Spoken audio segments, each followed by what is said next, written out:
ہم جتنے لوگ اس مجلس کے اندر، آپ حضرات جتنے یہاں تشریف فرما ہیں، ہم سب کے اللہ سے تعلق کی نوعیت اور رسول اللہ صلی اللہ علیہ وسلم سے تعلق کی نوعیت الگ الگ ہے، جدا جدا ہے۔ ہم میں سے کوئی دو کا تعلق شاید ایک جیسا نہ ہو۔ یہ اتنی اس کے اندر تنوع ہوتا ہے، اتنا اس کے اندر فرق ہوتا ہے۔ لیکن اس زندگی میں بہت سارے کام ایسے ہیں کہ اگر وہ کیے جائیں تو ان تعلقات میں یہ جو دو تعلق میں نے عرض کیا، اللہ اور اس کے رسول کا، یہ بڑھتے ہیں، اور اگر بھول جایا جائے، وہ کام نہ کیے جائیں تو انسان بھول جاتا ہے اور یہ فراموش کر دیتا ہے، اور ان دونوں تعلقات میں اتنی کمزوری ہو جاتی ہے، اتنی کمزوری آ جاتی ہے کہ پھر جب قبر میں اس سے پوچھا جاتا ہے کہ من رب کا، کہ تمہارا رب کون ہے، تو اس کا جواب بھی نہیں دے پاتا۔ یہ دنیا میں ہی اس کا تعلق اتنا زیادہ کمزور ہو جاتا ہے۔ آج اس نشست میں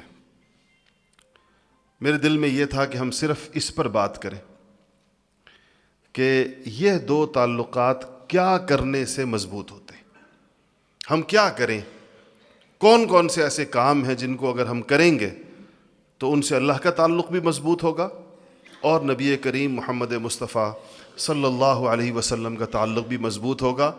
ان دو تعلقات کی مضبوطی کا کوئی طریقہ کار لائے عمل ہم ایسے آپ کے سامنے عرض کیا جائے اور پیش کیا جائے کہ آپ جب اس مجلس سے اٹھ کر جائیں تو آپ انگلی کے پوروں پر وہ چیزیں گن سکیں جن کے ذریعے سے یہ تعلقات بنتے ہیں، اور اپنی زندگی میں آپ اس کا جائزہ لے لیں گے کہ وہ چیزیں آپ کی زندگی میں اگر پائی جاتی ہیں تو انشاءاللہ اس بات کی امید ہے اللہ تعالیٰ سے۔ پھر اس کے بعد معاملہ اخلاص کا رہ جاتا ہے کہ اگر یہ چیزیں آپ کی زندگی میں پائی جاتی ہیں تو ہر گزرتے دن کے ساتھ آپ خود محسوس کریں گے کہ آپ کے دونوں تعلقات جو ہیں وہ بڑھ رہے ہیں۔ ظاہر بات ہے، عوام الناس، آپ حضرات، ہم سارے لوگوں کے درمیان جب بات ہوتی ہے تو کوشش کی جاتی ہے کہ مختصر ہو اور ایسی ہو کہ آپ کو یاد رہ جائے۔ مقصود یہ ہوتا ہے کہ آپ کو یاد رہ جائے، اس میں ضروری نہیں ہوتا کہ وہ اس کے تمام پہلوؤں کا احاطہ ہو سکے، لیکن موٹی موٹی بات اس میں آ جاتی ہے۔ اللہ کے تعلق کے لیے آپ نے دو باتیں یاد رکھنی ہیں کہ دو باتیں اس کے اندر اہم ترین ہیں، اور تیسری بات اس کے ساتھ یوں جوڑنی ہے کہ وہ اس کا ذریعہ ہے۔ تو اگر یہ تین باتیں آپ کو اس کے حوالے سے یاد رہ گئیں، اور تین ہی باتیں میں آپ کو رسول اللہ صلی اللہ علیہ وسلم کے تعلق کے حوالے سے عرض کروں گا، ان 6 باتوں کی روشنی میں ہم نے اپنی زندگی کا جائزہ لینا، ہمیں اندازہ ہو جائے گا کہ ہماری نوعیت کیا ہے۔ اللہ تعالیٰ کے تعلق میں تین عنوانات اس کے یاد رکھیں۔ پہلی چیز ہے کلام اللہ، قرآن، دوسری چیز ہے ذکر اللہ، اور تیسری چیز ہے رجال اللہ۔ پہلی دو اصل ہیں، تیسری اس کا ذریعہ۔ پہلی دو کا مطلب کیا؟ اس کائنات میں اللہ جل شانہ کی جتنی صفات جلوہ گر ہے، جسے ہم اللہ کی صفت تخلیق کا مظہر ہم خود بیٹھے ہیں، ہمیں اللہ نے پیدا کیا ہے۔ اللہ خالق ہے اور تخلیق کون ہے؟ ہم ہیں۔ اللہ تعالیٰ رازق ہے، اور یہ رزق جو ہمارے سامنے ہے یہ اس کی صفت کا ایک مظہر ہے جو ہمارے سامنے۔ رزق میں ہر چیز آتی ہے، کھانے پینے کے علاوہ کی چیزیں بھی آتی ہیں۔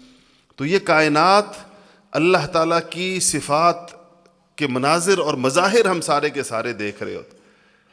اللہ تعالیٰ مالک ہے، ہم اس کی مملوک ہیں۔ یہ ساری دنیا وَلِلَّهِ مِيرَاثُ السَّمَاوَاتِ وَالْأَرْضِ، زمین و آسمان میں یہ ساری ملکیتیں اللہ جل شانہ کی نظر آ رہی ہیں۔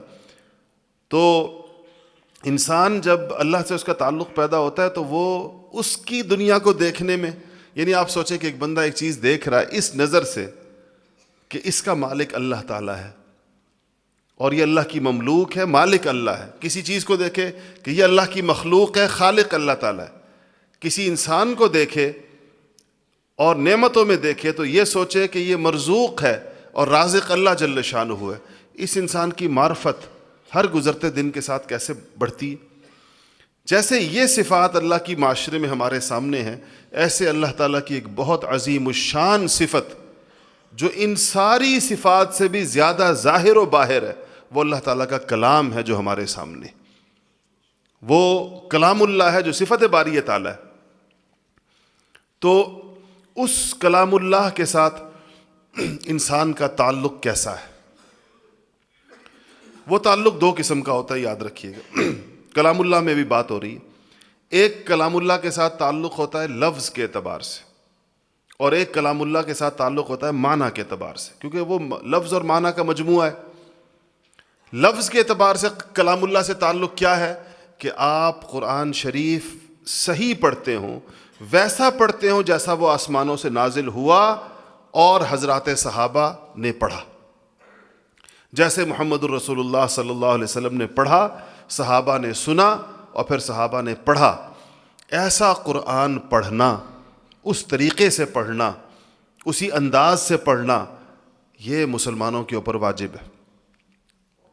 یعنی قرآن پڑھا جائے گا اسی طرح، اس کی حفاظت کا تقاضا ہے کہ اس کو بدلا نہ جائے، اس کے حروف نہ بدلے جائیں، اس کی حرکات نہ بدلی جائیں، اس کا تلفظ نہ بدلا جائے۔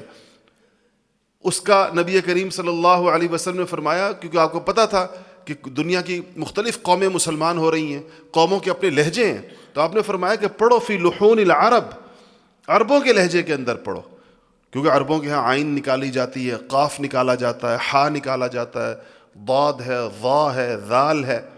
عجمیوں میں نہیں ہے، ہمارے یہاں نہیں ہے۔ یہ اپنے فون بند کر دیں، ہمیشہ مجلس میں بیٹھنے سے پہلے ایک دفعہ فون دیکھ لیا کریں، باقی حضرات بھی دیکھ لیں اپنے فون ایک ہی دفعہ، اور ہمیشہ مسجد میں نماز سے پہلے اس کی عادت ڈالیں۔ تو فرمایا کہ فی لحون العرب، یہ لفظ کے ساتھ تعلق ہے۔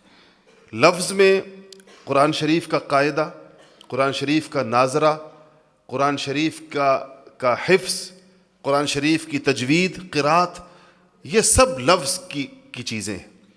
اس لفظ کی محنت کے لیے ہمارے ہاں جو ادارے قائم کیے جاتے ہیں چھوٹے چھوٹے مسجدوں میں، ان کو مکتب کہتے ہیں۔ مکاتب قرآن میں قرآن شریف کے الفاظ سکھائے جاتے ہیں۔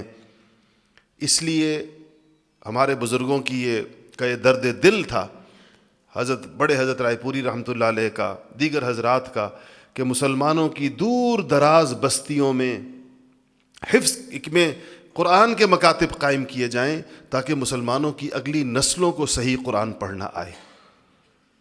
میں آپ سے ایک بات عرض کروں، آپ لوگ اس پہ ناراض نہ ہوں، یہ بھی ہم جتنے لوگ یہاں بیٹھے ہیں، اس میں سوائے ان علماء اور حفاظ کے جتنی عوام الناس بیٹھی ہے، اس میں تقریباً 100% لوگ قرآن شریف غلط پڑھتے ہیں، چاہے وہ نمازی ہیں یا بے نمازی، سوائے ان لوگوں کے جنہوں نے اپنا قرآن کسی قاری صاحب کے پاس محنت کر کے ٹھیک کیا ہو۔ اب چاہے بچپن میں کیا ہو، بڑی عمر میں کیا ہو، لیکن آپ دیکھیں کہ بچپن میں ہم میں سے بیشتر لوگوں کو یا والدین کو خیال نہیں رہا، یا اگر والدین نے ہمیں کہیں داخل کرایا تو ہماری بدشوقی آڑے آ گئی اور ہم نے اس نعمت کی قدر نہیں کی۔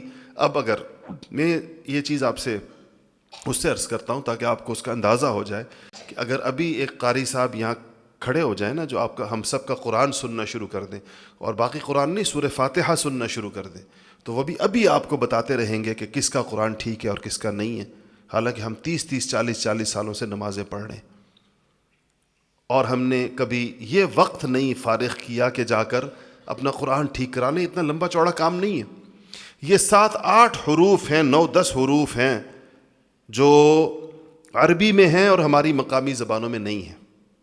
مقامی زبانوں میں لکھے جاتے ہیں لیکن تلفظ نہیں کیے جاتے، جیسے میں نے کہا نا کہ فا ہے، حا ہے، قاف ہے، عین ہے، یہ ہم تلفظ نہیں کرتے۔ مثلا میرا نام عدنان ہے، لیکن آپ میں سے کوئی بھی مجھے عدنان نہیں کہے گا، عدنان کہیں گے، حمزہ سے کہتے ہیں سارے کے سارے لوگ، تو عدنان تو حمزہ ہے یہ۔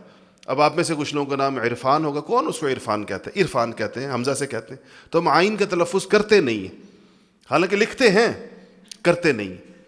اب قرآن میں کرنا پڑتا ہے، قرآن میں تو معنی بدل جاتا ہے، اگر آپ عین کی جگہ حمزہ پڑھ لیں، قاف کی جگہ کاف پڑھ لیں۔ تو لفظ کی جو پہلا قرآن کا لفظ ہے، اس میں ایک چیز میں نے عرض کیا کہ اس میں ناظرہ ہے، تجوید ہے، حفظ ہے اور قرات ہے۔ یہ سارا قرآن شریف کا، اس کے لیے مکاتب ہوتے ہیں۔ اس بات کی آپ ایک نیت کریں، ہو سکتا ہے آپ خدا جانے کہاں کہاں سے تشریف لائے ہوں گے، اپنے گاؤں میں، اپنے محلے میں آپ میں سے ہر جہاں جہاں سے بھی آپ آئیں ایک ایک مکتب قائم کرنے کی نیت کر لیں کہ ایک مکتب ہم، اور خود اس میں بیٹھیں. قاری صاحب کی عمر کی پرواہ نہ کریں، چاہے آپ کی داڑھی سفید ہے، بیٹھ جائیں. قاری صاحب جس کو مل جائیں، اتنی بڑی غنیمت ہے، اتنی بڑی نعمت ہے کہ اگر آپ کی مسجد میں کوئی ایسا استاد آپ کو دستیاب ہے جو آپ کا قرآن ٹھیک کرا سکتا ہے، اس سے بڑی نعمت کوئی اور نہیں ہو سکتی. اور آپ میں سے یا آپ کے علاقے کے اندر بہت سارے لوگ باہر کی دنیا میں رہتے ہیں، آپ ان سے کبھی پوچھ لیں کیا ان کو ایسے اساتذہ دستیاب ہیں، اور اگر دستیاب ہیں تو کس قیمت پر دستیاب ہے. میں نے انگلینڈ میں رہنے والوں سے پوچھا کہ آپ نے اپنے بچوں کو اسلامی اسکول میں داخل کیوں نہیں کرایا جہاں بچے کا قرآن بھی ٹھیک ہو جاتا ہے. انہوں نے کہا کہ وہ اتنے مہنگے ہیں کہ ہم افورڈ نہیں کر سکتے، ہم اس کے پیسے نہیں دے سکتے، مہنگے اتنے زیادہ ہیں اسلامی اسکول. یہاں ہمارے قراء صاحبان، ائمہ صاحبان نہ صرف یہ کہ مساجد میں موجود ہوتے ہیں، دستیاب ہوتے ہیں، لیکن سچی بات یہ ہے کہ جو نعمت جتنی زیادہ دستیاب ہوتی ہے اتنی زیادہ ہماری ناقدری کا شکار ہوتی ہے. جیسے ہماری سب سے بڑی ضرورت آکسیجن ہے، جس کے بغیر سانس نہیں آتا، لیکن ہم نے زندگی میں کبھی آکسیجن کا شکریہ ادا نہیں کیا ہوگا اللہ تعالیٰ کا. آپ نے کبھی کیا؟ آپ کو یاد پڑتا ہے کہ آپ نے کہا ہو کہ یا اللہ تیرا شکر ہے کہ تو نے سانس جو ہے وہ فضا کے اندر یہ آکسیجن رکھی ہوئی ہے جس سے میں سانس لے رہا ہوں. اس کی قدر کب آتی ہے؟ جب بندہ آکسیجن کے سلنڈر پہ چلا جاتا ہے، اور جب سلنڈر بھی نہیں مل رہا ہوتا. جیسے ہم نے کرونا کے دنوں کے اندر دیکھا کہ لوگ کس پہ چلے گئے تھے؟ سلنڈروں پہ، اور سلنڈر دستیاب نہیں تھے. ہمارے وہ ساتھی، ہمارے ساتھیوں کو یاد ہوگا، ان کی والدہ کو روزانہ 6 سلنڈر لگتے تھے، اور 20,000 روپے کا سلنڈر ہو گیا. وہ دن بھی آ گئے، اور وہ دن ہمیں یاد ہے جب وہ پریشانی کے عالم میں اس کا ہمیں فون آیا کہ آخری سلنڈر والدہ کا لگا ہوا ہے، بازار کے اندر گھوم گھوم کر تھک گیا ہوں، پیسے جیب کے اندر ہیں، سلنڈر نہیں مل رہا، اور سلنڈر وہ جو آخری لگا ہے وہ ختم ہو رہا ہے، اور مجھے خیال آ رہا ہے کہ میری ماں کی آخری سانسیں اس کے ساتھ میری ماں کی سانسیں وابستہ ہیں، لیکن پورے پنڈی میں مجھے پنڈی اسلام آباد میں آکسیجن نہیں مل رہی ہے. اب بتائیں اس وقت جو انسان کو سانس کی قدر آتی ہے، وہ ابھی جو ہم سانس لے رہے ہیں کوئی قدر ہے اس کی؟ نہیں ہے. کبھی شکر ادا کیا ہی نہیں اس بات کا ہم نے. یہ تو 1 منٹ کے لیے سانس پھنسنا شروع ہو جائے. دنیا میں بڑی سخت تکلیف، اللہ ہم سب کو بچائے. میں نے بھی نہیں دیکھی، شاید آپ نے بھی نہیں دیکھی ہوگی، لیکن میں نے سنی ہے جن پر یہ گزری ہے، کہ وہ کہتے ہیں کہ سانس کی تکلیف سے زیادہ بڑی تکلیف کوئی اور نہیں جب آ جائے تو. یعنی جب آپ سانس لینا چاہ رہے ہوں اور آپ کو سانس نہ آ رہی ہو، اس ٹائم جو بے چینی انسان کے اوپر طاری ہوتی ہے، پورا جسم اس کا جس طرح ہو جاتا ہے، ابھی کتنی بڑی ہماری ضرورت ہے لیکن اس کا احساس. ایسے ہی یہ ہمارے ہاں قرآن شریف کی تصحیح کا نظام ہمیں دستیاب ہے، لیکن ہمیں کبھی بھی اس کی قدر ہمارے دل میں پیدا نہیں ہو. اللہ معاف فرما دے اس پہ. تو پہلی چیز لفظ قرآن کلام اللہ، پہلا اللہ کے تعلق کی چیز بتائی، اس میں ایک چیز ہے لفظ قرآن، دوسری چیز ہے معنی قرآن. معنی کا مطلب کیا ہے؟ قرآن شریف کی تفسیر، ترجمہ، تفسیر، تشریح، پھر آگے اس کے احکام، استنباط، یہ سب معنی ہے. یہ ہمارے ہاں حضرات علماء اپنی مساجد میں جو درس قرآن دیتے ہیں، یہ معنی ہو. 2 حلقے ہماری مسجدوں میں عام طور پر لگتے ہیں. مکتب بھی ہوتا ہے مسجد میں جہاں پر لفظ سکھایا جا رہا ہوتا ہے، اور درس قرآن بھی ہو رہا ہوتا ہے مسجد کے اندر جہاں پر معنی سکھایا جا رہا ہوتا ہے، جہاں قرآن کا مطلب، مفہوم، تفسیر اور تشریح کی جا رہی ہوتی ہے. وہ بھی ہماری بدذوقی کا شکار ہو جاتی ہے. عشاء کی نماز کے بعد کسی مسجد میں عالم صاحب کا درس ہو رہا ہوتا ہے، لیکن آپ بتائیں کہ نمازیوں میں سے کتنی تعداد بیٹھتی؟ اول تو پورے محلے میں سے نمازی ہوتے کتنے فیصد ہیں، پھر ان کتنے فیصد میں سے درس میں بیٹھنے والے کتنے ہوتے ہیں. تو یہ چیز بھی دوسری چیز ہے جس کی ہمیں اس کا اہتمام کرنا چاہیے کہ کلام اللہ اور اپنی دونوں تفصیل کے ساتھ. پہلی چیز ایک بات ہوگی جو اللہ کے تعلق جس سے قائم ہوتا ہے. دوسرا اللہ تعالیٰ کا تعلق قائم ہوتا ہے ذکر اللہ کے ذریعے سے، اللہ کو یاد کرنے سے، اللہ کرنے سے، تنہائیوں میں بیٹھ کر اللہ جل کا نام لینے سے. اللہ کو اتنا پسند ہے، اللہ چاہتے ہیں کہ میرا بندہ ہر موقع پر مجھے یاد رکھے.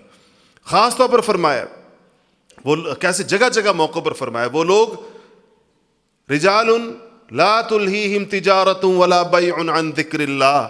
اللہ نے فرمایا کیسے زبردست لوگ ہیں، رجال ہیں وہ لوگ جن کو تجارت، خرید و فروخت، بازار کی مصروفیت، لین دین، زندگی کی بھاگ دوڑ میری یاد سے غافل نہیں کرتی، میرے ذکر سے غافل نہیں کرتی، یاد رہتی ہے ان کو. اللہ تعالیٰ ہر اہم موقع پہ فرمایا.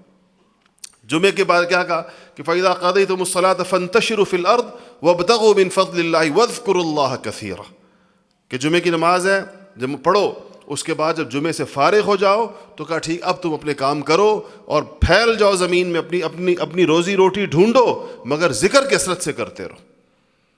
دشمن کے ساتھ مقابلہ ہو جائے تو فرمایا کہ اس کے موقع کے اوپر جم جاؤ، دشمن کے آگے سے بھاگو نہیں، اور وَاذْكُرُوا اللَّهَ كَثِيرًا، وہاں اللہ کو بہت یاد کرو۔ اللہ چاہتا ہے اس کو خوب یاد کیا جائے، تو یہ ذکر اللہ کی یاد ذکر اللہ کہلاتی ہے۔ شکلیں اس کی بہت ساری ہو سکتی ہیں۔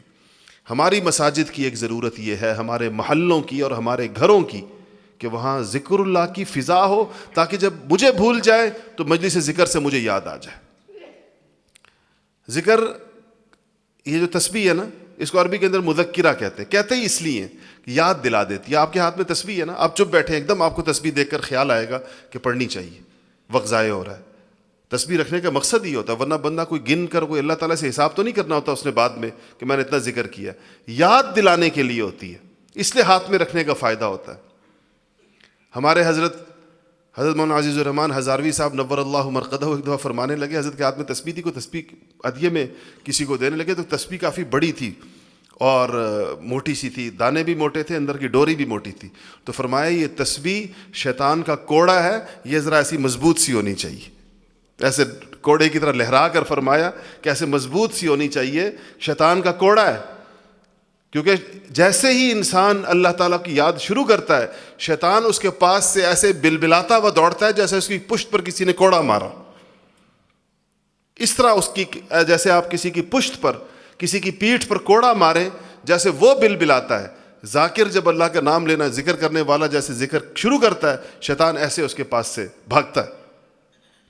تو ذکر اللہ کی مجالس کا مقصد کیا ہوتا ہے؟ اس کا مقصد یہ ہوتا ہے کہ ہم بھول جاتے ہیں بار بار۔ ابھی ہمیں اس مجلس کے بعد آج رات کا ذکر شاید یاد رہ جائے، صبح پھر بھول جائیں گے، نہیں تو کسی کو 2 دن یاد رہتا ہے، تیسرے دن پھر بھول جاتا ہے۔ یہ جو ہم مجالس ذکر کی کراتے ہیں، یہ اس لیے کراتے ہیں کہ یہ اس کے ذریعے سے یاداشت قائم رکھتے ہیں۔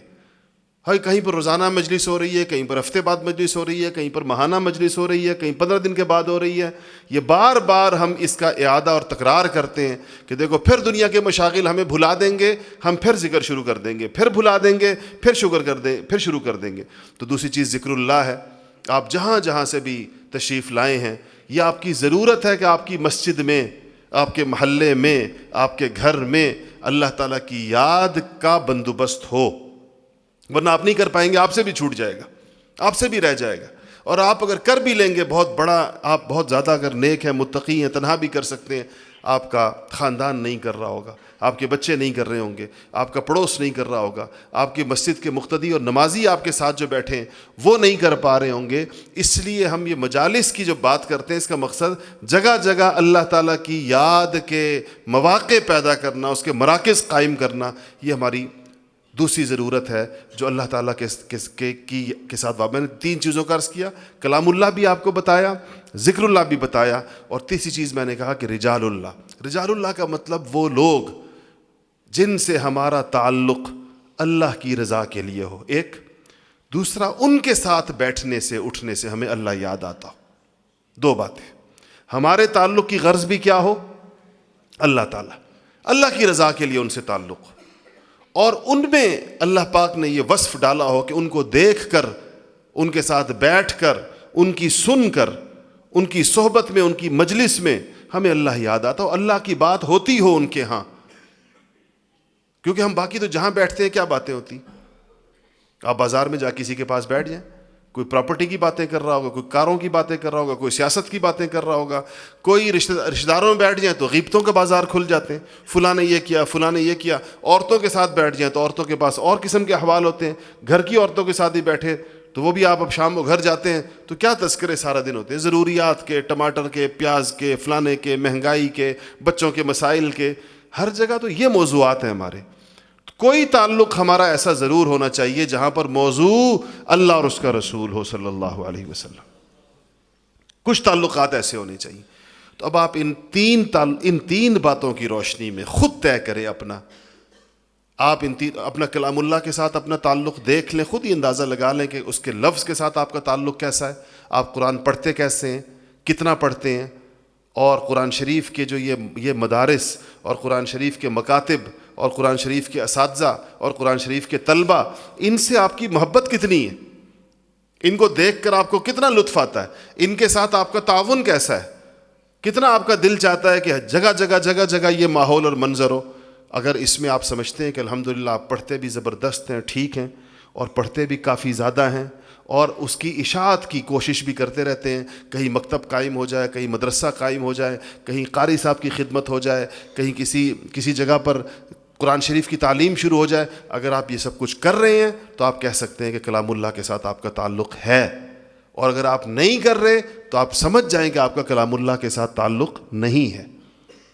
پھر یہ کوئی، میں نے کہا نا، ڈائلاگ نہیں ہے کہ صرف زبانی کلامی سے فیصلہ ہوتا ہو اس کا، یہ عمل کی میدان میں ان چیزوں کے فیصلے ہوتے ہیں۔ تو ہمیں کم سے کم غلط فہمی کا یا کسی خوش فہمی کا شکار نہیں ہونا چاہیے، واضح ہمیں پتہ ہونا چاہیے۔ تو یہ پہلی بات تھی جو کلام اللہ سے متعلق تھی۔ اللہ سے تعلق، کلام اللہ اس کا سب سے بڑا ذریعہ، اور ذکر اللہ اس کا سب سے بڑا ذریعہ، اور رجال اللہ اس کا سب سے بڑا ذریعہ۔ ان تینوں چیزوں میں ہم اپنی موجودہ حالت کو دیکھ لیں، اگر نہیں ہے تو مواقع آپ کے ماحول میں دستیاب ہیں، سارے کے سارے آپ کے ماحول میں مواقع موجود ہیں۔ الحمدللہ یہاں علماء ہیں آپ کے ماحول میں، یہ اتنے سارے حضرات، یہ دیکھیں آپ کے سامنے تشریف فرمائے میرے دونوں جانب، یہ رجال اللہ ہیں، یہ وہ لوگ ہیں جو اللہ کی رضا کے لیے ان سے تعلق رکھا جاتا ہے، صبح سے شام تک ان کو اللہ پاک نے اپنے دین کی فکر کے لیے قبول فرمایا ہوا ہے۔ یہ سارے دین کے مواقع جو آج عوام الناس کو دستیاب ہے معاشرے میں، انہی کی برکت سے۔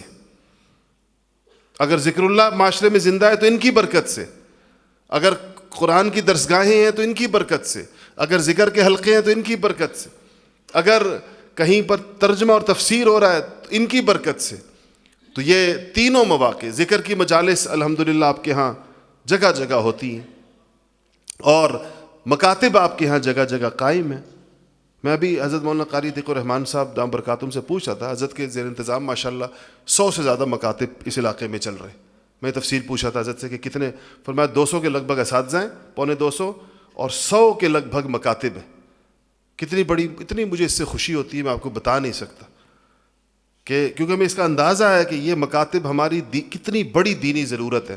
ہماری اگلی نسلیں بے دین ہو جائیں گی اگر ہم نے یہ کام نہ کیا تو، ایسی بے دین ہو جائیں گی کہ اللہ رسول کا نام نہیں، یہ چھوڑیں گی نہیں نام، اللہ اور اس کے رسول کی دشمن ہو جائیں گی۔ ہم دیکھ رہے ہیں یہ مناظر شہروں کے ماحول کے اندر، وہ مناظر ہم دیکھ رہے ہیں کہ زبان پر نہیں آتے۔ میں آپ کو اللہ تعالیٰ کی قسم کھا کر کہہ سکتا ہوں کہ ہم نوجوان نسل کے منہ سے اللہ اور اس کے رسول کو گالیاں سن رہے ہیں، اور برملا سوشل میڈیا پر، فیس بک پر، ٹویٹر پر، اور مذاق اس کے ساتھ۔ یہ ساری وہ تربیت کی بچپن کی خامی ہے جو بڑے ہو کر یہ برگوبار لا رہی ہے، یہ رنگ لا رہی ہے ساری کی ساری۔ اس کا رستہ روکنے کا طریقہ کیا ہو سکتا ہے؟ یہی ہے کہ ان چیزوں کو معاشرے کے اندر قائم کیا جائے۔ تو میں نے عرض کیا کہ اس کے مواقع آپ کے پاس موجود ہیں، ذکر کی مجالس ماحول میں موجود ہیں، مکاتب ماحول کے اندر موجود ہیں، اور رجال اللہ معاشرے کے اندر موجود ہیں۔ قرآن شریف کے حلقے، حلقات القرآن، درس قرآن کے حلقے، اللہ کا شکر ہے جگہ جگہ، اگر ہر مسجد میں نہیں تو ہر دوسری مسجد میں تو لازماً ہوتے ہیں۔ اور آپ کو روز اتنے فاصلے پر جو آپ پیدل طے کر سکتے ہیں، روز کسی نہ کسی کو آپ کے گھر سے اتنے فاصلے پر کوئی نہ کوئی درس قرآن ضرور ہوتا ہے جس میں آپ پاؤں پر چل کر وہاں پہنچ سکتے ہیں۔ اگر وہ بالکل گھر کے ساتھ جڑی ہوئی مسجد نہیں ہے تو چند گلیاں چھوڑ کر اگلی مسجد میں ہو رہا ہوگا۔ ہم جب اس کو اپنی ضرورت سمجھ لیں گے تو انشاءاللہ یہ چیزیں بڑھیں گی، اور ہر جگہ آپ کو پھر اس کے اثرات نظر آئیں گے، اور پھر اس کے اثرات آپ کو اپنی نسلوں پر نظر آئیں گے۔ یہ بات ہوئی اللہ سے تعلق کی۔ تین ہی باتیں رسول اللہ صلی اللہ علیہ وسلم سے تعلق کے لیے یاد رکھیں۔ میں نے پھر عرض کیا احصاء نہیں ہے، استقراء ایسا نہیں ہے کہ اس کے علاوہ کوئی بات شامل نہیں ہو سکتی، یاد رکھنے۔ میں بار بار دہراتا ہوں کیونکہ میں چاہتا ہوں جب آپ لوگ جائیں تو ہمارے پاس کوئی مضبوط پروگرام ہو۔ جیسے حضرت مولانا کامران صاحب دام برکاتہم نے فرمایا کہ جلسہ نہیں ہے، ہمیں جلسے آتے بھی نہیں ہیں اور تقریریں آتی بھی نہیں ہیں، وہ اور حضرات ہوتے ہیں جن کو خطابت آتی ہے اور تقریر آتی، فن ہے، ہنر ہے، بعض حضرات کو آتا ہے۔ اللہ ہر ایک کو ہر نعمت تو نہیں دیتا، تو ہمیں نہیں آتی، تو ہمیں تو یہ سیدھی سادی عام باتیں ہوتی ہیں جو ہم آپس میں بیٹھ کر کرتے ہیں، وہی ممبر پہ بیٹھ کے کرتے ہیں۔ تو اس لیے اس کو آپ لوگ جب اس کو سمجھ کر کوئی ایسا فائدہ آپ کو ہو کہ کل سے، آج رات سے آپ اپنی زندگی کے اندر کچھ فیصلے کریں کہ میں نے اب آگے اس طرح ابھی تک کی زندگی ضائع ہوئی، ابھی تک کی زندگی غفلت کی نظر ہوئی، ابھی تک میں نے مواقع بہت زیادہ ضائع کیے، لیکن اللہ کا شکر ہے کہ ابھی مجھے موت نہیں آئی، زندہ ہوں، اور موت سے پہلے پہلے میرے پاس اس کے تمام امکانات موجود ہیں۔ رسول اللہ صلی اللہ علیہ وسلم سے تعلق کے لیے 3 باتیں یاد رکھیں: سنت، سیرت، درود شریف۔ کیا چیزیں بتائیں آپ کو؟ پہلی کیا؟ سنت، دوسری سیرت، تیسری درود شریف۔ یہ 3 چیزیں ایسی ہیں کہ اس کو جو مضبوط پکڑ لے، سب سے پہلی چیز رسول اللہ صلی اللہ علیہ وسلم کی سنت۔ سنتوں کا جو متلاشی اور جس کے دل میں سنت کی عظمت ہوتی ہے، اور جس کے دل میں سنت کی قدر ہوتی ہے، اور جس کے دل کے اندر بعض اوقات عمل میں کوتاہی ہوتی ہے لیکن دل عظمت سے لبریز ہوتا ہے، انسان کی ناکامی اور خسران اور بربادی وہاں شروع ہوتی ہے جب اس کے دل میں عظمت میں کمی ہوتی ہے۔ بہت سے لوگ ایسے ہوتے ہیں، ہم نے دیکھے اپنی زندگی میں، سچی بات ہے، بظاہر عمل میں کوتاہی ہوگی لیکن ان کے دل کے بارے میں گواہی دی جا سکتی ہے کہ ان جیسا سنت کے ساتھ محبت کا۔ اور ایسے بندے کا کیا ہوتا ہے کہ وہ جو کوتاہی ہوتی ہے نظر آ رہی ہوتی ہے، لیکن موت سے پہلے پہلے اللہ اس کی اصلاح ضرور فرما دیتے ہیں۔ وہ عاشق سنت جو ہے وہ سنت پر عمل پیرا ہوتا ہوا ہی قبر میں اترتا ہے، اس سے پہلے اس کی زندگی کے مختلف ادوار ہو سکتے ہیں۔ کبھی کبھی انسان پہ نفسانیت کا غلبہ ہوتا ہے، کبھی شہوتوں کا غلبہ ہوتا ہے، کبھی اس کے مزاج کے اوپر خواہشات کا غلبہ، ادوار ہیں زندگی کے۔ لیکن بعض لوگ ایسے ہوتے ہیں، اللہ تعالی ہمیں انہی میں شامل فرمائے، کہ عمل میں کوتاہی اگر کبھی ہو بھی جائے جس پہ توبہ اور استغفار کی بھی اللہ توفیق عطا فرمائے، لیکن دل میں عظمت میں، احترام میں، اس کے سامنے اپنے آپ کو جھکانے میں، اس کی طلب اور اس کی خواہش میں ہمارے دل میں کمی نہ ہو کبھی بھی۔ اور وہ جتنی نبی کریم صلی اللہ علیہ وسلم کے ساتھ محبت بڑھے گی، آپ کی سنت کی عظمت یاد رکھیں دل کے اندر بڑھے گی، انسان کو نبی کریم صلی اللہ علیہ وسلم سے منسوب چیزوں کے علاوہ کسی اور کی طرف منسوب چیزوں کی طرف طبیعت جائے گی ہی نہیں، مزاج ہی نہیں جائے گا اس کی طرف، دل ہی نہیں چاہے گا اس طرف۔ ڈھونڈ ڈھونڈ کر، جیسے حضرات صحابہ کا مزاج تھا، اپنے محبوب کی چیزوں کو انسان کیسے تلاش کرتا ہے۔ دیکھیں، اگر آپ کے والد سے آپ کو بہت زیادہ محبت ہو، بہت محبت ہو اپنے والد سے، ان کے جانے کے بعد آپ کو ان کی چیزوں کے ساتھ کیسا تعلق ہوتا ہے؟ کوئی چیز والد صاحب اگر آپ کو بطور نشانی دے کر گئے، میں نے ایک صاحب کو دیکھا کہ ان کو اپنے ستیلے بھائی سے ایسا تعلق تھا کہ کسی کو اپنے سگے بھائی سے بھی نہ ہو، اور انہوں نے اپنے ستیلے بھائی پر اتنا خرچ کیا، کھاتے پیتے آدمی بہت، اور کبھی میں سنوں تو ستیلے بھائی کو گھر بنا کے دے رہے ہیں، کبھی سنوں تو اس کے بچوں کی شادیاں خود کر رہے ہیں، کبھی اس کو گاڑی کا تحفہ دے رہے ہیں، کبھی اس کو کیا کر رہے ہیں۔ ویسے ایک دن میں نے ان سے پوچھا، میں نے کہا آپ کو اپنے بھائی سے بڑی محبت ہے، ستیلے بھائی سے، ماں تو الگ الگ تھی ان کی۔ کہنے لگے کہ مجھے اس سے محبت اتنی نہیں ہے، مجھے اصل محبت اپنے والد صاحب سے تھی۔ تو کہا جس دن میرے والد صاحب فوت ہونے لگے، اسلام آباد ایک مشہور ہسپتال ہے شفا کے نام سے، کہتے ہیں مجھے آج تک وہ منظر نہیں بھولتا کہ میرے والد صاحب نے اپنی وفات کے وقت آخری دن اس ستیلے بھائی کو بلایا۔ اس کے مالی حالات خراب تھے، میرے بہت اچھے تھے، کوئی موازنہ نہیں ہے دونوں کا، ایک سمجھے ارب پتی ہے، دوسرا فقیر ہے۔ تو کہا کہ میرے والد صاحب نے مجھے بلایا بھائی کو، اور مجھے بھی بلایا، اور میرا ہاتھ اٹھا کر اس کے سر پہ رکھا، اور میرے والد صاحب کی آنکھوں میں آنسو تھے، مجھے ایک نام لے کر مخاطب کیا، کہا کہ بیٹا اس کا ساری عمر اس کا خیال رکھنا۔ کہتے بس یہ منظر میری آنکھوں سے نہیں جاتا، اب میں جو بھی کر لوں اس کے ساتھ تو مجھے ایسے لگتا ہے میں نے کم کیا۔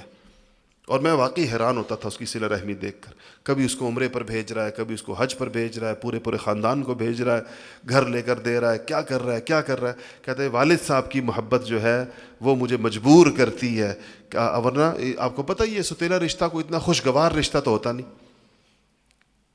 تو جس کو باپ کی محبت بھی اتنے مزاج کے خلاف، ایک ماحول اور عرف کے خلاف ایک اتنے بڑے کام پر رکھ سکتی ہے، آپ سوچیں کہ اس کو رسول اللہ صلی اللہ علیہ وسلم کی محبت اس کو کیسا رکھے گی۔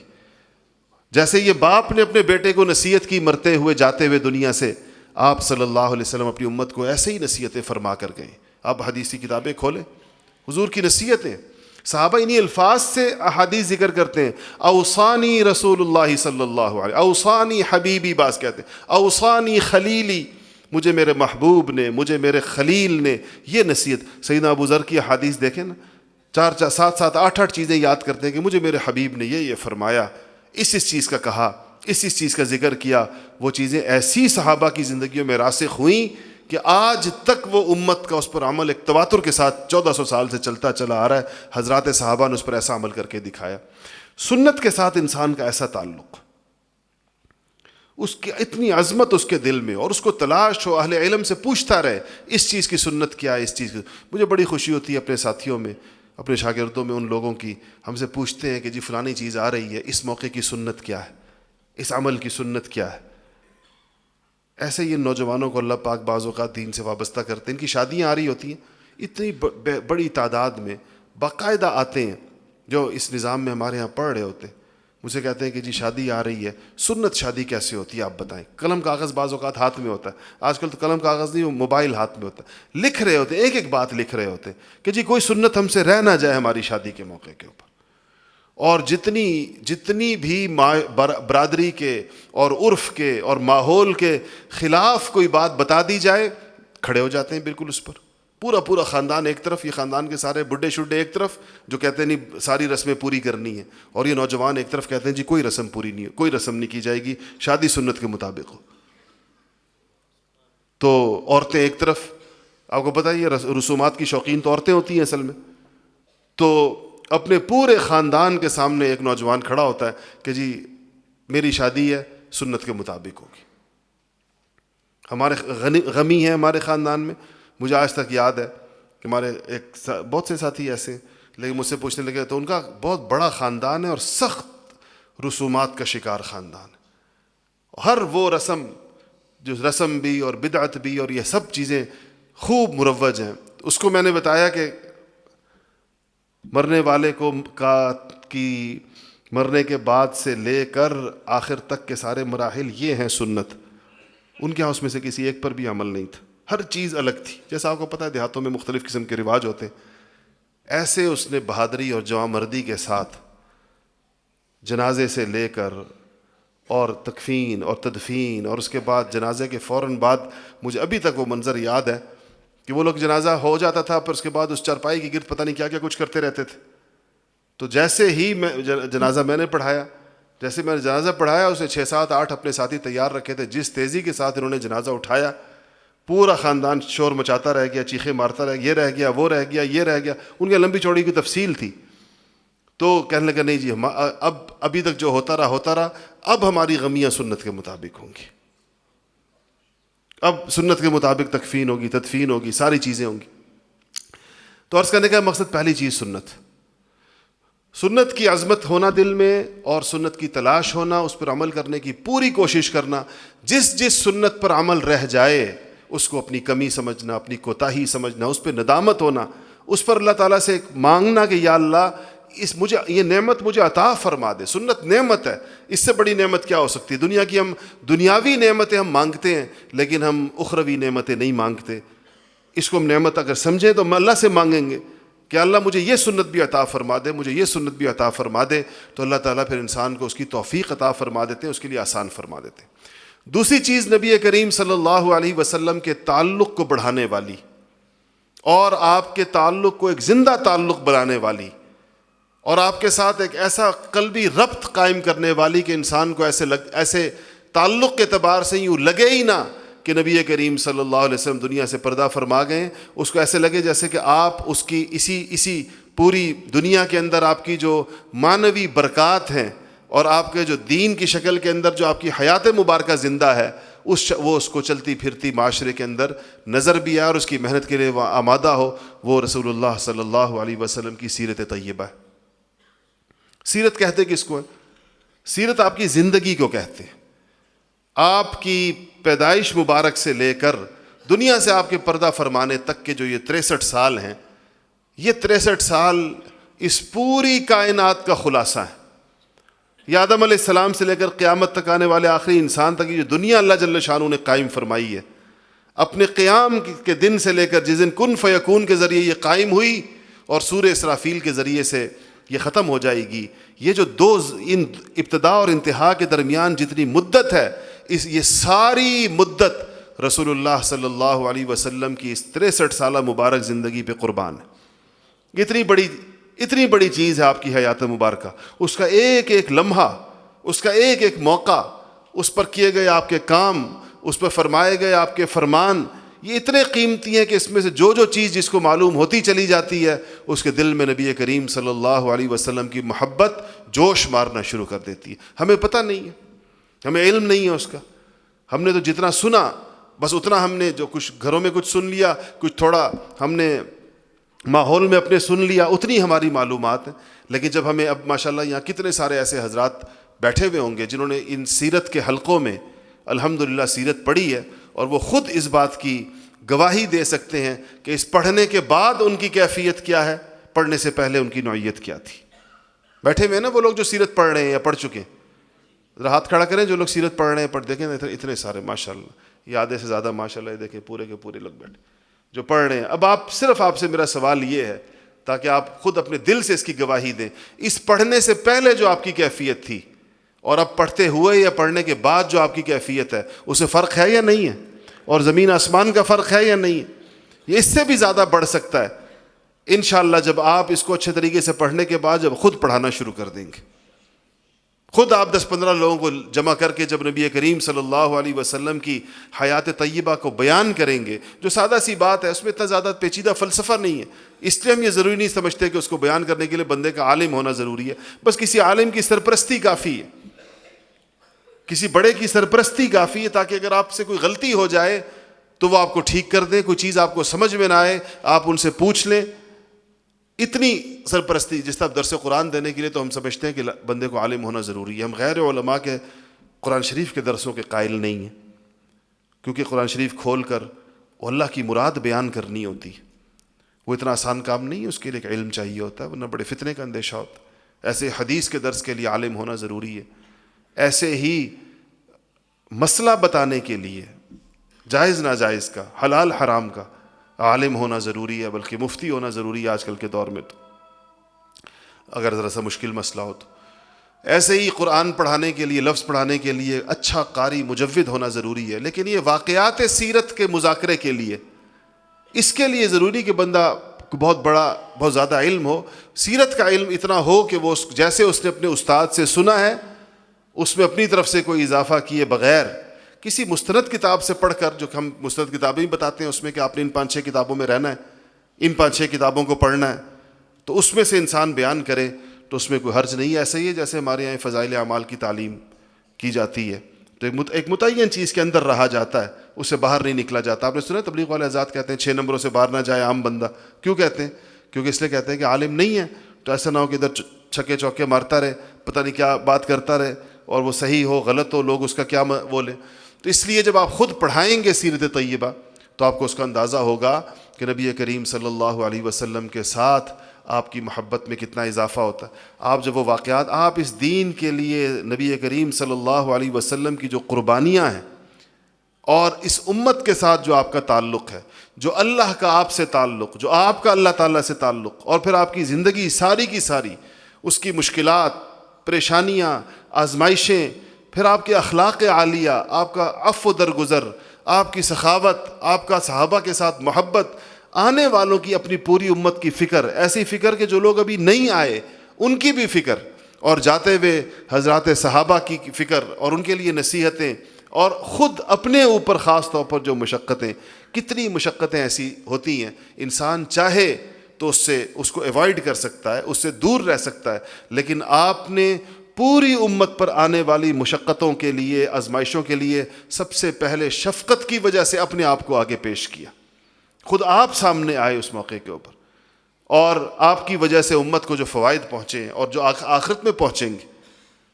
ابھی تو آپ کا وہ سلسلہ فیوزات کا سلسلہ تو جاری ہے، آپ کا فیض تو جاری ہے، اور وہ مرنے کے بعد جو اس کے مراحل آئیں گے اور آخرت کے میدان میں جو کچھ آئے گا، اور جو سب سے بڑی چیز جو جس کی امت کو جس پر نگاہ جمی ہوگی، جب آپ مقام شفاعت کے اوپر کھڑے ہوں گے اور امت کے گناہگاروں کی سفارشیں فرمائیں گے اللہ جل شانہ سے، اور آپ کی اس دن کے اس ہیبت ناک منظر کے اندر جب انبیاء علیہ الصلوۃ والسلام پر اللہ تعالیٰ کی ہیبت اور خوف کا غلبہ ہوگا، اور ایسا غلبہ ہوگا کہ اتنے جلیل القدر انبیاء، یہ جن میں قرآن میں جن انبیاء کے نام ہیں، یہ 1.25 لاکھ نبیوں میں سے اولو العزم انبیاء ہیں. یہ انتہائی جلیل القدر لوگ ہیں. نوح علیہ السلام اور ابراہیم علیہ السلام اور موسیٰ علیہ السلام اور عیسیٰ علیہ السلام اور یونس علیہ السلام، یہ تو 30-35 انبیاء ہیں جن کے نام ہیں 1.25 میں سے۔ آپ سوچیں کہ 1.25، بعض روایتوں کے مطابق 1.5 لاکھ، بعض علماء نے لکھا ہے کہ 2 لاکھ انبیاء کی روایتیں بھی ہیں، تعداد کل نبیوں کی۔ اس میں سے اللہ نے 30، 35، 36 نام منتخب کیے قرآن شریف میں لینے کے لیے، تو آپ سوچیں کہ وہ کس درجے کے لوگ ہوں گے جن کا نام ذکر ہے۔ ان حضرات کا نام حدیث شفاعت میں آتا ہے کہ جب ان حضرات کے پاس سیدنا آدم سے لے کر سیدنا عیسیٰ تک یہ جو بڑے بڑے حضرات انبیاء، اولو العزم اور جلیل القدر انبیاء ہیں، ان کے پاس ان حضرات کی خدمت میں، ان حضرات انبیاء کی خدمت اقدس میں امت حاضر ہوں گی قیامت کے دن کہ آپ لب کشائی فرمائیں، آپ زبان کھولیں اللہ کے سامنے، آپ اللہ کے سامنے حساب شروع کرائیں اللہ تعالیٰ کا۔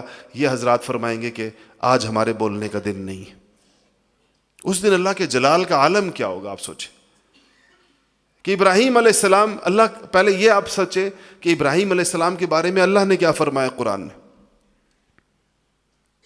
کسی کو صادق القول، صدیق النبی، ایسی ان کی گواہیاں اللہ پاک نے دی ہیں ان انبیاء کی، لیکن اس دن اللہ کی شان قہاریت اتنی زیادہ سامنے ہوگی، اور اللہ تعالیٰ کی عظمت سے، ان نبیوں سے زیادہ اللہ کی عظمت اور معرفت کس کے دل میں ہو سکتی ہے۔ حضرات انبیاء کہیں گے کہ آج لب کشائی کا دن نہیں، یہ اتنا بڑا دن ہے، اتنا یہ دہشت انگیز دن ہے۔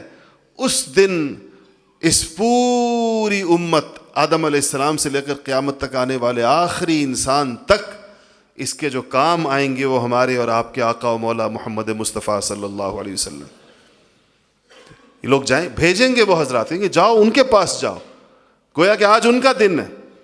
تو جب امت آپ کے پاس آئے گی تو آپ فرمائیں گے کہ ہاں یہ وہ دن ہے جس دن مجھ سے وعدہ کیا گیا تھا کہ اس دن اللہ میری سنے گا۔ اور پھر آپ نکلیں گے، حدیث میں آتا ہے آپ کے ہاتھ میں جھنڈا ہوگا، لواء الحمد، وہ آپ کے ہاتھ کے اندر ہوگا، اور آپ نکلیں گے اور پوری امت کی نگاہیں آپ کی طرف لگی ہوئی ہوں گی حضرات انبیاء سمیت کہ اب یہ بولیں گے ان کو کیا جواب آئے گا۔ اور پھر آپ جا کر سجدہ ریز ہو جائیں گے اللہ تعالیٰ کے عرش کے سامنے، اسی عظمت اور ہیبت کی وجہ سے جو اس وقت پورے ماحول پر قائم ہوگی۔ اور حدیث میں آیا کہ آپ کا سجدہ بہت طویل ہو جائے گا، پھر اللہ جل شانہ کی طرف سے آواز آئے گی کہ یا محمد، نام لے کر آپ کو پکارا جائے گا، ارفع رأسک، سر اٹھائیے، یعنی آپ کا سجدہ گویا اللہ کے ہاں قبول ہو گیا۔ اشفع تشفع، آپ سفارش کریں، آج آپ کی سفارش مانی جائے گی، آج سنی جائے گی آپ کی سفارش۔ اس پر آپ ہاتھ رکھیں گے اللہ کے لوگوں کے سروں پر، یا اللہ یہ میرا ہے، یہ میرا ہے۔ یہ اپنے وفاداروں کو اپنے بے وفاؤں سے الگ کر دیں گے۔ اللہ اس دن ہمیں حضور کے بے وفاؤں میں شامل نہ فرمائے، کسی بھی اپنے وفاداروں کو حضور الگ کریں گے شفاعت کے لیے۔ جو شاید اگر ایک لفظ میں استحقاق شفاعت کو بیان کیا جا سکتا ہے، یہ بہت بڑا موضوع ہے کہ شفاعت کا مستحق کون ہوگا، کس کی شفاعت ہوگی، کس کی سفارش ہوگی۔ تو ظاہر ہے اس پہ تو علماء نے رسالے لکھے ہیں، کتابیں لکھی ہیں، کیونکہ حدیث میں آیا، آپ نے فرمایا فلانے پر میری شفاعت واجب ہے، فلانے پر میری شفاعت واجب ہے، ایسا کرنے والے پر میری شفاعت واجب ہے، ایسا کرنے والے پر میری شفاعت واجب ہے۔ اس سب کو اگر ایک لفظ کے اندر بند کیا جائے تو کہہ سکتے ہیں کہ شفاعت ہوگی وفاداروں کی۔ کس کی ہوگی؟ وفاداروں کی، وفا کرنے والوں کی، جنہوں نے حضور کے ساتھ، ان کے دین کے ساتھ، ان کے کلام کے ساتھ، اللہ کے کلام کے ساتھ، اللہ رب العالمین کے ساتھ جس نے وفا کی ہوگی۔ اور یہ وفا کا یہ امتحان روز ہمارے سامنے آتا ہے کہ جب ہمارے سامنے حضور کی سنت اور رواج ٹکراتے ہیں تو وفا کا ہی تو امتحان ہوتا ہے کہ کون حضور کی سنت لیتا ہے اور کون رواج لیتا ہے۔ حضور کی بات اور معاشرے کے کسی بھی فرد کی بات، چلتی ہوئی بات روز ہمارے سامنے ٹکراتی ہوئی آتی ہیں۔ وفا کا امتحان ہوتا ہے، کون حضور کی بات کو سینے سے لگاتا ہے اور کون یہود و نصارہ کی بات کو سینے سے لگاتا ہے، کون ان کی بات کو درست سمجھتا ہے اور کون حضور کی بات کو درست سمجھتا ہے۔ یہی وفا ہے۔ ہم نے وفا پھر اس کا مفہوم غلط سمجھا ہوا ہے۔ ہمارا خیال ہے یہ کوئی بیانوں کا موضوع ہے اور یہ کوئی شاید صرف اظہار کا نام ہے۔ یہ تو روزمرہ زندگی میں اس کا امتحان ہوتا رہتا ہے۔ اور جس کو نبی کریم صلی اللہ علیہ وسلم کی سنت پر، سیرت پر، دین پر جتنی آزمائش آتی ہے یہ اس کی وفا کا امتحان ہوتا ہے۔ جس کو اللہ جماع و نصیب فرما دیتا ہے بس یہ وفادار ہوتا ہے۔ کتنے لوگ ایسے ہیں؟ کتنے لوگ ایسے ہیں؟ ہمارا ایک ساتھی ہے، ایک شہر میں پڑھتا ہے، تو مجھے کہنے لگا کہ میرے والد صاحب نے بہت کسی دنیاوی اعتبار سے بڑے خاندان کا فرد ہے، اس کے والد صاحب ایک بہت بڑے قبیلے کے سربراہ ہیں، تو کہنے لگا کہ وہ اس طرح ہماری طرح اساتذہ کی نقل کرتے ہیں، شاگرد تو ہماری طرح پگڑی پہنتا ہے کالی. کہتے میرے والد صاحب نے مجھ سے کہا کہ تم میرے جانشین ہو، میرے بعد تم نے قبیلے کی سرداری کرنی ہے، تو تمہاری اس پگڑی سے مجھے شرم آتی ہے. میرے ساتھ تم جاتے ہو تو مطلب ہمارے یہ بڑے بڑے جگہیں ہوتی ہیں، تو تم جو ہے وہ اس کے بغیر جائے. تو مجھ سے کہنے لگا کہ میں، یہ بھی چند دن پہلے کی بات، خود اپنا قصہ سنا رہا تھا، ایسے مجھے اس پر کیفیت تعریف. کہنے لگا میں نے اپنے ابا سے کہا، میں کہا ابا آپ کو بھی چھوڑ سکتا ہوں اور قبیلے کی سرداری بھی چھوڑ سکتا ہوں، لیکن رسول اللہ کی سنت نہیں چھوڑ سکتا. کہتے میں ان کو بتایا، میں کہ فرض واجب نہیں ہے لیکن ہے حضور کی سنت ہے، اور آپ اس کا موازنہ کر رہے ہیں دنیا داری کے ساتھ کہ دنیا داری میں آپ کو شرم آتی. تو کہنے لگے کہ میرا خیال تھا کہ وہ اس پر بہت کوئی رد عمل ظاہر کریں گے. کہتا ہے ایسے اللہ پاک نے ان کو بالکل ہی موم کر دیا اس بات کے اوپر. تو حالانکہ بالکل وہ کوئی ایسا ابھی تازہ 2-3 مہینے ہوئے ہیں اس کو اس دینی کام میں جڑے ہوئے، لیکن اللہ تعالیٰ کسی کو کسی وقت میں بھی کوئی کیفیت نصیب فرما دے تو، اور اس پہ استقامت نصیب فرما دے تو وفاداری کا امتحان تو ہر وقت آتا ہے، ہر وقت اس کے انسان کے سامنے. میراث کی تقسیم کا وقت آیا، نبی کریم صلی اللہ علیہ وسلم میں کتنے واضح ارشادات ہیں کہ عورتوں کا حق دو، کبھی کسی کمزور کا حق نہ مارو، عورت بھی کمزور ہے. اب یہ ہماری وفا کا امتحان ہے. حضور کے احکام ایک طرف ہے اور نفس کا تقاضا ایک طرف ہے کہ دوسرے کی بھی لپیٹ لو. کتنے لوگ ہیں ایسے بہادر کہ جو اس موقع کے اوپر خاندانوں میں کھڑے ہو جاتے ہیں کہ نہیں جی میراث تقسیم ہوگی اور عین شریعت کے مطابق ہوگی، اور چاہے کمزور بیٹیاں ہوں، کمزور بہنیں ہوں، جو اپنا حق مانگنے کی بھی جن کے اندر جرت نہ ہو، جو منہ سے بھی نہ کہہ سکیں اپنے بھائی سے کہ میرا حق مجھے دے دو، لیکن کوئی ایک ایسا شخص ہر خاندان میں اللہ بعض اوقات کھڑا کرتا ہے، وہ ہر کمزور کو اس کا حصہ پہنچاتا ہے، اس خیال سے کہ رسول اللہ صلی اللہ علیہ وسلم کا دین ہے اور آپ کے یہ ارشادات ہیں. تو یہی چیز اصل مطلوب ہے. تو 2 چیزیں حضور کے تعلق سے ہو گئی، ایک عرض کیا کہ سنت ہو گئی اور دوسری سیرت ہو گئی، اور تیسری چیز جو رسول اللہ صلی اللہ علیہ وسلم کی محبت کو بڑھانے والی ہے وہ درود شریف، جو ہر وقت بندہ اس کو چلتے پھرتے اٹھتے بیٹھتے جتنا اس کا انسان اس کو پڑھ سکتا ہے، جتنی اس کی مقدار کو بڑھا سکتا ہے.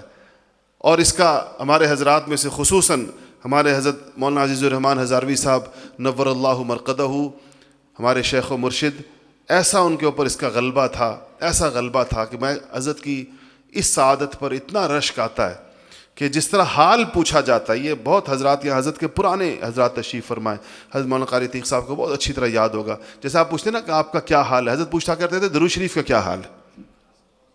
مشہور جملہ تھا، فونوں پر بھی آپ پوچھا کیا حال ہے، ٹھیک ہو، درود شریف کا کیا حال ہے. مطلب درود شریف سے تمہارے تعلق کی نوعیت کیسی ہے، کتنا پڑھ رہے ہو. اور وہ ہر ایک کو جس کو پتا ہو کہ میرے شیخ نے مجھ سے درود شریف کا حال پوچھنا ہے تو فون کرنے والا اپنا درود شریف ٹھیک کر کے ہی فون کیا کرتا تھا، ملنے والا بھی اپنا ورد پورا کر کے ہی آیا کرتا تھا، کیونکہ یہ تو کہنا بڑا مشکل ہوتا ہے کہ جی نہیں پڑھ رہا آج کل، مہینہ ہو گیا نہیں پڑھا. یہ جواب تو انسان کے منہ پر نہ آئے، اور ان دینی تعلقات میں جھوٹ تو بولا نہیں جاتا.